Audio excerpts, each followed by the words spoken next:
to my channel. Thank you for joining me. Hope everyone's doing really well. And we're doing another Ninja Foodi 15-in-1 recipe. And I have been working on a method to try and perfect when we want to cook a one-pot pasta dish under pressure. I don't know if you found this, but sometimes it does catch on the bottom. And I think to myself, I'm sure I'm using enough liquid. So what is the reason that it is catching on the bottom? So I've been doing a little bit of research, been doing a little bit of testing here and there, and I think I found the best way of doing it. So we want to be able to get our beef, because I'm using beef today. So beef in the bottom, so that would apply to any meat you've got, any veggies, you know, so you put all your flavour into the bottom. Then you want to go in with your water and your tomato sauces, passata, tin tomatoes, whatever you're using, and your pasta. And so basically we're not going to mix it together. So we're going to allow that water and those tomatoes to sit on the top rather than being at the bottom of the pot. And I think this could be the reason that it sometimes does catch. Anyway, let's get into today's recipe. Here is the ingredients list for you. So I'm starting to do that now. So you can basically pause the video, make a note of it, or just screenshot it. Hopefully that's gonna make it a little bit easier for you to know all the ingredients and the quantities you're gonna need. So today's recipe is gonna be a creamy beef and tomato spaghetti. Let's go and make it. I've got my beef on sear and saute. So this is just some low-fat beef mince. So I'm just frying that off to start with. Gonna add some black pepper. Lots of seasoning is always good.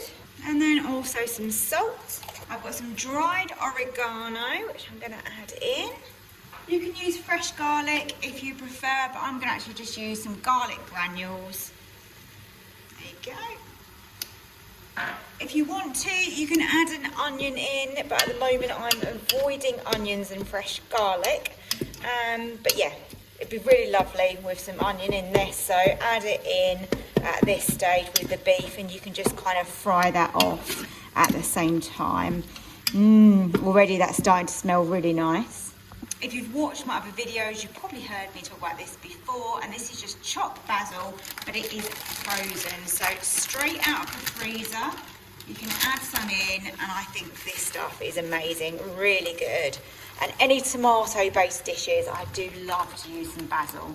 I'm gonna pop a little bit of Worcestershire sauce in, about that amount, and around a tablespoon of tomato puree. Don't need to cook that any further because we're going to actually put this under pressure. So I've turned the sear and saute off. So I'm going to spread that out so we've got a fairly even layer in the bottom of the Ninja pot. To that I'm going to add some chopped tinned tomatoes. There you go, they're in. And then also some passata. As you know, with pressure cooking, we need a fair amount of liquid. So that was a whole tin of chopped tomatoes, a whole sachet of passata, which is 500 grams. Always seems like it's going to be too much, doesn't it? But you'll be surprised. So that's in. On top of that, I'm going to add my spaghetti. And I'm going to lay that out in a fairly evenish layer. I've broken that just in half so it fits. And then I've got 350 millilitres of stock. I've chosen beef stock because this is a beefy dish, so that makes sense to me really to use that. So what we don't do is we don't mix it. We can just push the pasta so that it is covered. That's all I want to do, just so it's covered by the liquid. But let's see if this stops it catching on the bottom and if I've got those liquid quantities just right. Fingers crossed. Make sure that your vent is on seal. Slide across to pressure cook. We definitely want to cook this on high. Now with spaghetti, it's normally about 10 minutes, so I think 5 minutes under pressure. We normally do about half the time, don't we? That should be enough. I'm a bit debating whether to do 5 or 6. I think 5 is going to be enough. So I'm going to stick with 5. Let's hope I'm right. And we want a quick release on this. Let's go.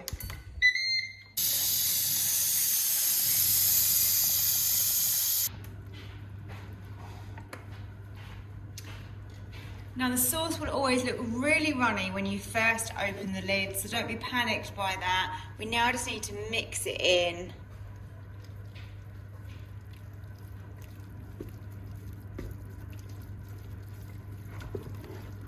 Look at this. I don't know how much you can see this because we've got a lot of steam right now. The spaghetti is al dente, so if you want it cooked more, go with it a little bit longer. Gonna add a little bit of cream. If you're dairy free, this one's really good. It's the Alpro single soya, but you can use regular single cream or a low fat version if you prefer. And this is just gonna turn it into a really nice creamy pasta.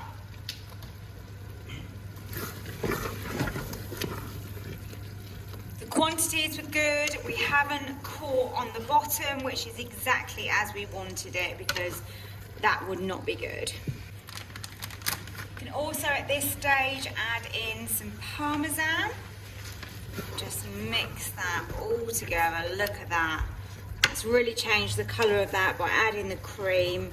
Made it really, really silky. I think we are now ready to serve up.